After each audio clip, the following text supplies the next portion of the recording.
Good afternoon, everyone. This is Matt Verity here from McCorkell, Head of Sales Enablement. I'm just going to hold for just another 30 seconds before I begin. To everyone that is joining from Australia, hello. This is San Diego time here, 4:30 p.m. at the end of the second day of seismic shift. So I'll give it just a minute. My brain's working a bit slower than usual today, as it would be anyway, because I'm suffering just a little bit of jet lag from coming in this week, but also from receiving a lot of information over the last couple of days. So hopefully I've been able to scramble some good stuff together for everyone who is joining in. And as I will mention at the end, there'll be quite a bit of time post this in me actually trying to digest this a bit more fully. So hopefully this is good for today. So it's just coming up to 4:32. So at that, I will continue. And for anyone joining in the record, you don't want to hear me babble. So let's get going. So welcome again to Seismic Shift 2022. This today is all about me presenting what I've seen. But before I kick off, I'd just like to discuss Shift and its relevance to the enablement community as a whole. So the sales enablement community in Australia is a small one, but it's a growing one. And that's following on the lead that is coming out of the USA and Europe. I myself have been a part of the evolving movement since 2019, having been to Shift myself here before the pandemic in 2019. And I've seen it taking shape both here and also in Australia. And it's really a privilege to be here and bring some of the nuggets back to home today. I expect this to take around about 20 minutes. I'll skirt through some stuff.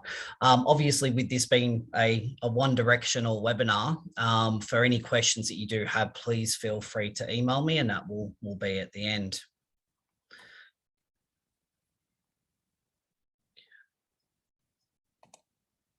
So just to reintroduce ourselves, I said that I'm from McCorkell, and at McCorkell we have one goal: to make every marketing and sales interaction an opportunity to improve your bottom line. And I think that's particularly pertinent when we're talking about enablement and sales enablement, because that's what it's all about. It's about all the activities that are required to actually close the deal and to ultimately impact the bottom line. With that being said, this is my view of enablement and its important inside of the business. The primary objective of most organizations is to generate revenue. Simple as that. Revenue is driven through sales and marketing efforts. Both are important parts of getting a customer from awareness all the way through to closing the deal. They have to work together. To increase that productivity, i.e. to bring in more revenue, the levers that we can pull on are people, processes, and technology. That then leads me to my ultimate thing with sales enablement. And my view is that sales enablement is a strategic use of people, processes, and technology to improve sales productivity and ultimately increase revenue. So that's my take on it. And when I'm dealing with enablement, that's what I'm always thinking of. How are we going to improve whatever it takes to get that final sign off on the contract you might like. So let's first discuss enablement in 2022, because that's what we're here for. So yesterday, the keynote speaker was Doug Winters, the CEO of Seismic, and he made a couple of very pertinent notices in here. So the continued movement to digital selling and the need to enable sellers was driving enablement further into the business as a very specific function. It was noted that 40% of deals of around that $0.5 million mark were done over the last 2 years without the seller and the buyer even meeting. So the need to actually focus on digital selling and to transition and enable sellers to work in a digital world is one of the primary things that enablement functions are doing at the moment. How do we transition for a future where digital selling is going to be the main way. Just because the pandemic is gone doesn't mean that digital sales is going. It's going to be the way forward. In terms of interest in sales enablement, year on year, it's doubled as a Google search term. So there are more people now discussing and searching and looking up what is this sales enablement thing and how can it help. What's been very interesting today is that enablement as an industry is now starting to attract different people. So initially, enablement as a function was starting to fill with people from sales and people in marketing looking to do things better and bringing that skill in. I've been fortunate enough while I'm here to see this, and there are lots of people here from content, from trainers, to go-to-market people, to enablement people. So the industry is attracting people in who are looking to do things better and to enable people in the business and the sellers in a better way. There was a stat today that an increasing number of people coming into enablement are coming out of the teaching industry. So education being a key part of enablement is changing the enablement landscape. And enablement is consolidating and maturing. So what we're seeing is the early phases in enablement. We had enablement teams for sales enablement, channel enablement, revenue enablement, and that's tending to flatten and move into just the term of enablement. So the enablement division looking at how do we enable sales in different channels? How do we have a revenue focused enablement? So it's starting to flatten. So yesterday they then started to walk through, and it's a bit of a jarring slide, this one, but it was referred to as the perfect storm that we're approaching. Now, I don't usually like to jar at 10:30 in the morning, but I don't think that anything that I'm presenting here is nothing that all of us are thinking, but some very interesting stats here.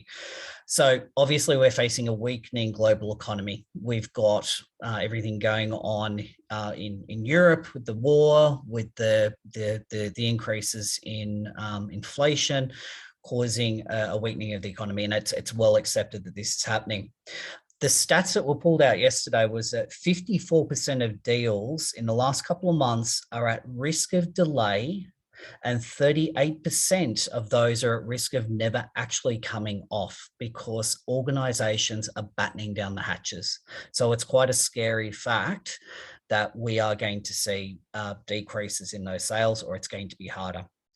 The disengaged workforce, again, something that we're all seeing, but recent reports have shown that 89% of staff are feeling burnt out, and 50% have recorded that they're just not engaged. There needs to be a reboot. So we've got a disengaged workforce. And lastly, and again, something that I've seen being here, the resourcing issue is not just isolated to Australia, it is everywhere. People cannot retain staff, and staff is churning at a very, very high rate. And that's impacting in the sales side of things in particular, because reps are coming in and they're sitting at a maximum of 50% effectiveness. So any investment back to bring people on, in particular in sellers, is actually not yielding at a fast rate. So we spoke yesterday about this perfect storm. So what do we do to weather the storm? All well and good to know that. A couple of key messages that were delivered. Number one, accept and pivot. We know that this is reality. We can't fight it. There's not too much that we can do about it. It's accepting it and learning how to deal with it. And we're going to go into some of those things in a second. Great statement yesterday, and it's been flown around quite a bit through here, is focus on effectiveness, not capacity. So in relation to the accept and pivot, we know that we're not able to get staff. We know that it's difficult. So why don't we flick it the other way and focus on being more effective with what we do have, with the knowns? And that's a little bit of a scary thing, but it makes sense. If we are having problems and it's not going to change for a while, how do we now focus to be more effective with what we've had? Focus on making every opportunity count. So we talked about battening down the hatches. That means that the opportunity pool is going to shrink, unlike in a bear market where we can kind of look at an opportunity and see if it works and then move on to the next. We are all going to be competing in a smaller pool. So we need to make sure that every opportunity that we go into in a sales cycle, it counts. And the last one is on focusing on customer experience. And I'm going to throw some stats at this one shortly, but that was an interesting sort of emergence for me. And again, the figures will back this up. So that's the 4 things that were forecast as how do we start to weather the storm? Let's now go through to, well, what is the solution? Skipping to the answer on the right-hand side, we need to all put in an enablement program. So what do? We uplift the skills of the people that we have already.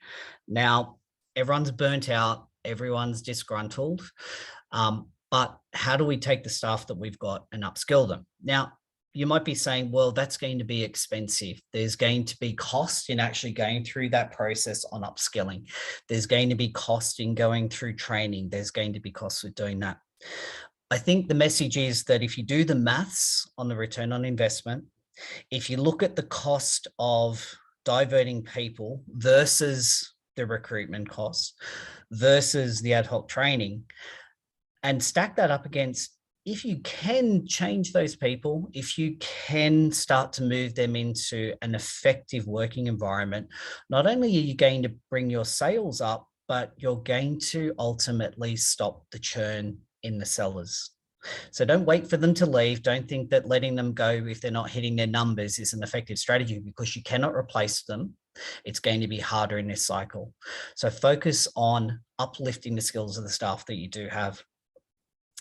Ensure that your content is optimal. Sounds like something that everyone would think that they would do. But just because you think that it's been working doesn't mean that it is working. So challenge yourself. How do you know that your content is optimal and working? What is it that you're actually using to come up with that? Is it a gut feel? Is it something that you've been able to measure?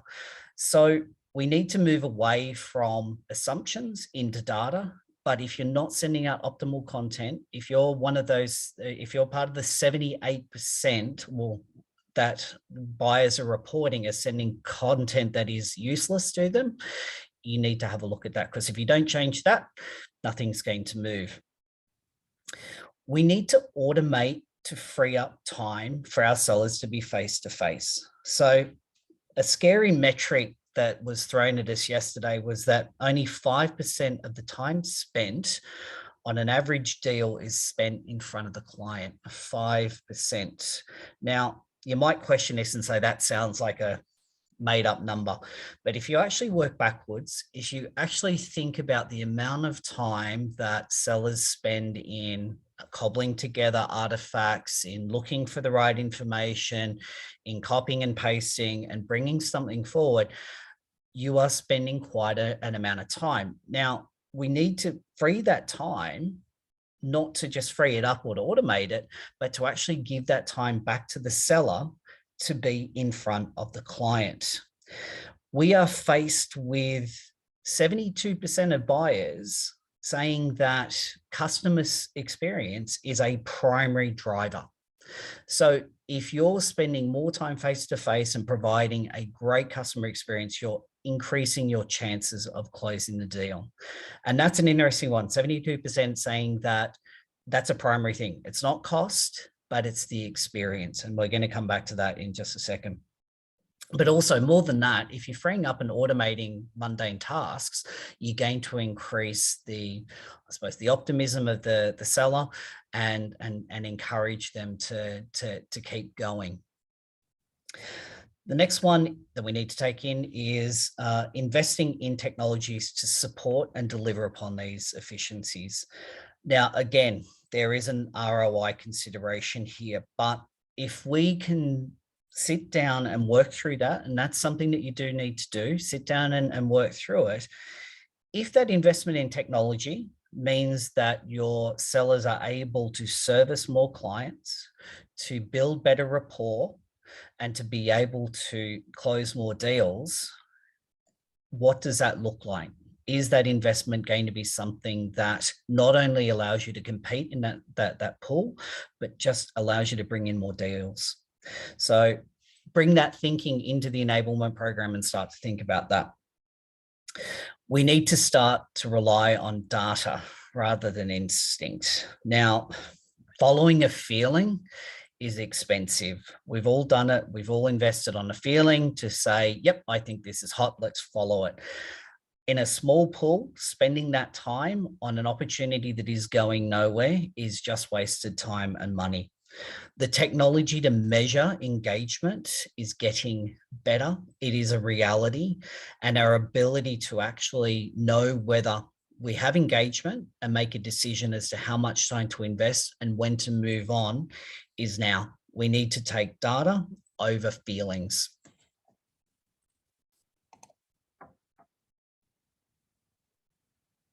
So what is coming from the tech?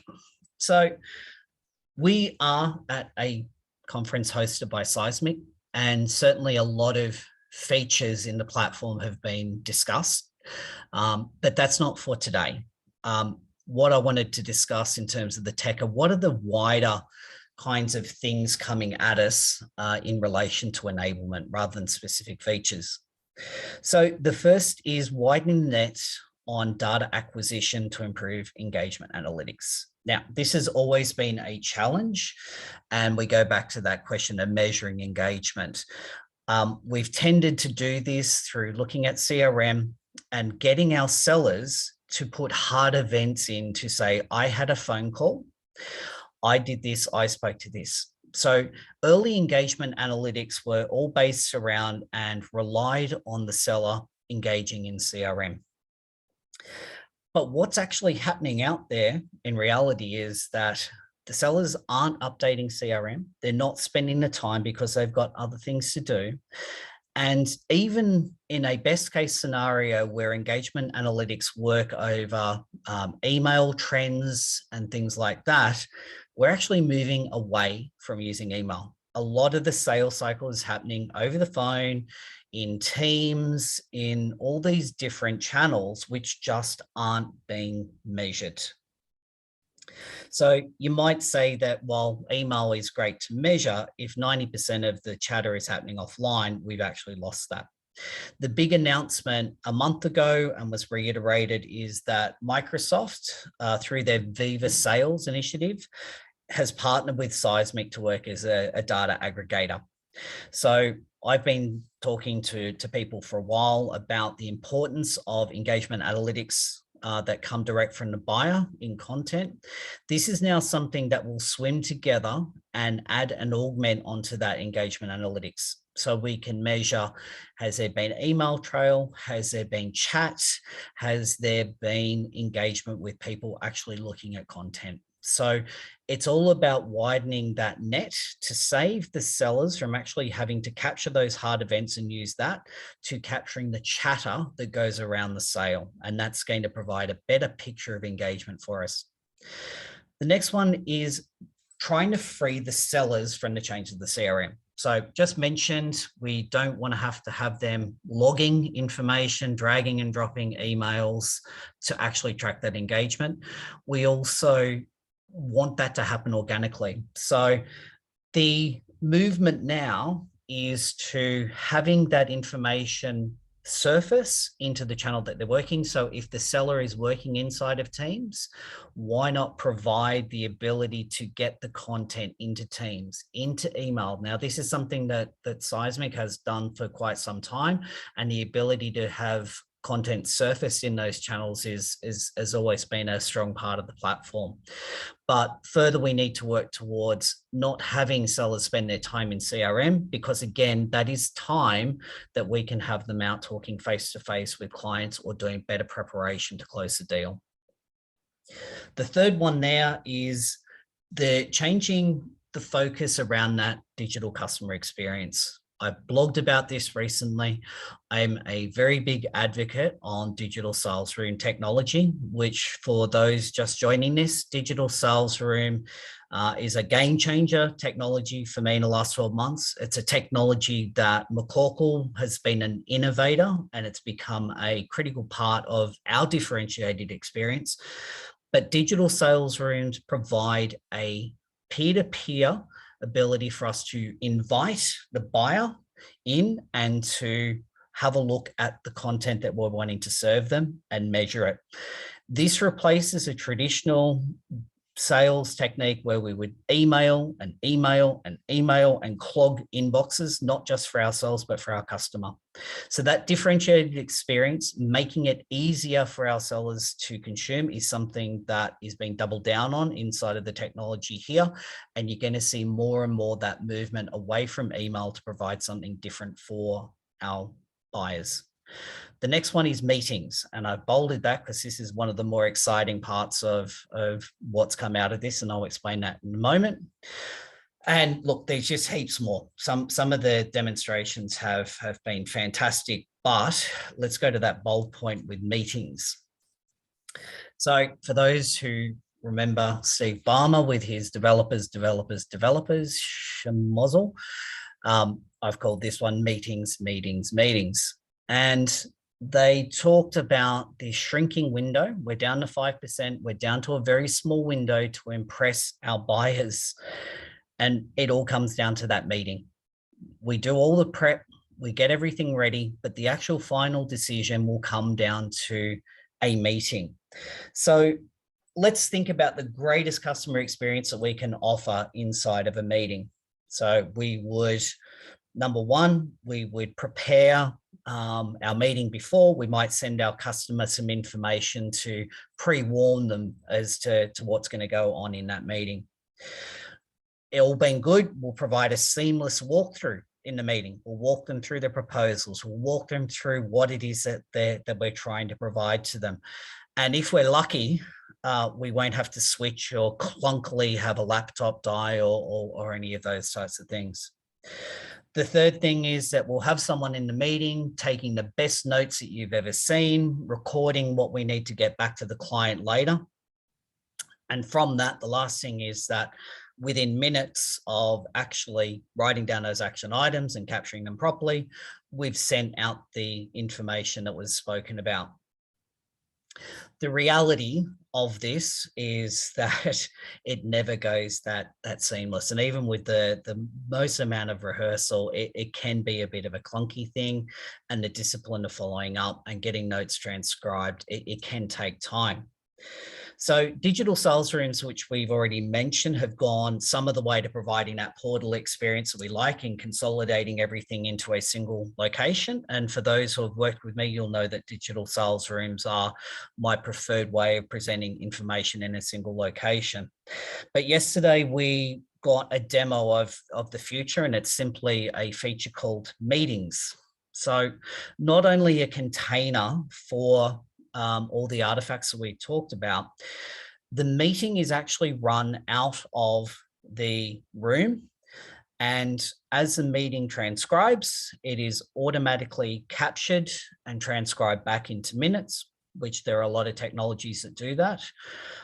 But the key thing that happens in this is that as it picks up keywords in the conversations, it automatically floats to the people hosting the meeting. Here are some things that you might want to consider showing. So they did a demo yesterday where the words case study and automotive were dropped into the conversation. And in the middle of the meeting, it popped up with an automotive case study that the seller was then able to say, yes, please show this to the buyer. So automating that process, making sure that everything is captured there and making it a seamless process for the buyer, it was just an amazing thing, and it really got a big round of applause. And really, it's for me realizing that is the crux of everything that we do. If we land that meeting, that's what's going to get us over the line. And I thought about this as a seller, and one of the best rushes that you can ever get is when you are mid-pitch and someone says to you, look, that's enough. You've given me everything that I need, and I do not need to go to any of your competitors. That's it. It's happened. It can happen. And the way in which it can happen is if you're prepared, if you're able to provide and float information quickly to the client and turn it around fast, you up that chance of being able to divert them from going on to your competitors. So anything that we can help with making that meeting seamless and incorporating everything, and again, contributing to that positive customer experience, is where meetings will be taking us. So in finishing off, I've called this slide IMO, in my opinion, and this is, of course, my opinion, but I wanted to share what my learnings are out of this. So number one, enablement is the next transformation. So we've all seen the investments in digital transformation. It's still ongoing and it's still bedding in. But what will happen as the economy tightens is that people will be looking to squeeze value out of those technologies and to see where they can use data and things that are already existing to squeeze out, change process, and to make people more effective. So enablement is that next transformation step that we should be looking at to drive further revenue. No more investment in large systems. Now let's take advantage of that and use enablement to get the value out. Let's accept the reality that, you know, recruitment is going to be a problem. And let's look internally and say, okay, what are we going to do about it? What have we got and how do we enable them? Take a very good hard look at how we can do it, because this is not going to change and it's something we need to take seriously. Sales effectiveness, that's where we need to be. Pull it apart. Stop and think, what are we doing right? What are we doing wrong? Take that honest, hard look and see where you are doing right and wrong. You might be doing a lot of things right. You might be doing a lot of things wrong. Take that, what you're doing wrong, out and start to plan that into your enablement program as well. What do we need to do to get as effective as possible? Start the conversation internally. And this is an interesting one because we talk about sales and marketing, but do we talk about and have the conversation, are we actually enabling the best outcomes to generate revenue? Are we enabling our staff in the right way? Are we providing our frontline people with the information that they need to be effective, to provide the best customer experience, to be able to close that deal fast? Are they able to answer questions on the spot? Are they able to represent a consistent message from awareness all the way through to close? So start the conversation. Are we actually enabling? And if you're not, take that away, put it down into the program to start to address. Enablement is not something that needs to be taken as a small thing. It needs to be considered as a plan, and it needs to be executed as a separate entity, individual from marketing and sales exercises.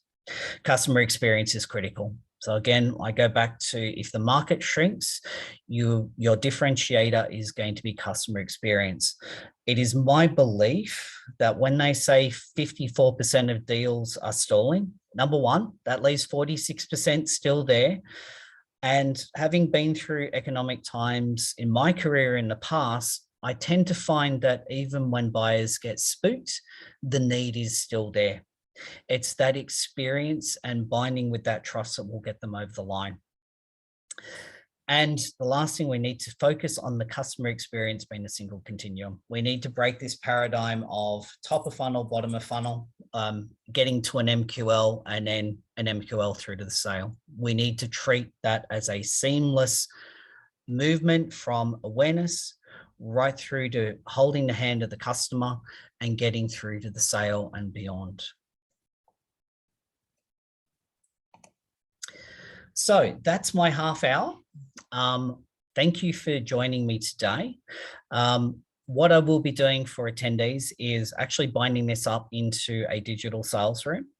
I will be returning to Australia in a week and a half, and I will do that. In the interim, you've got my email address there. Feel free to come and ask some questions, arrange a chat when I'm back in Australia, and I look forward to to providing more. I hope this has been a useful session for everyone, and thank you for joining.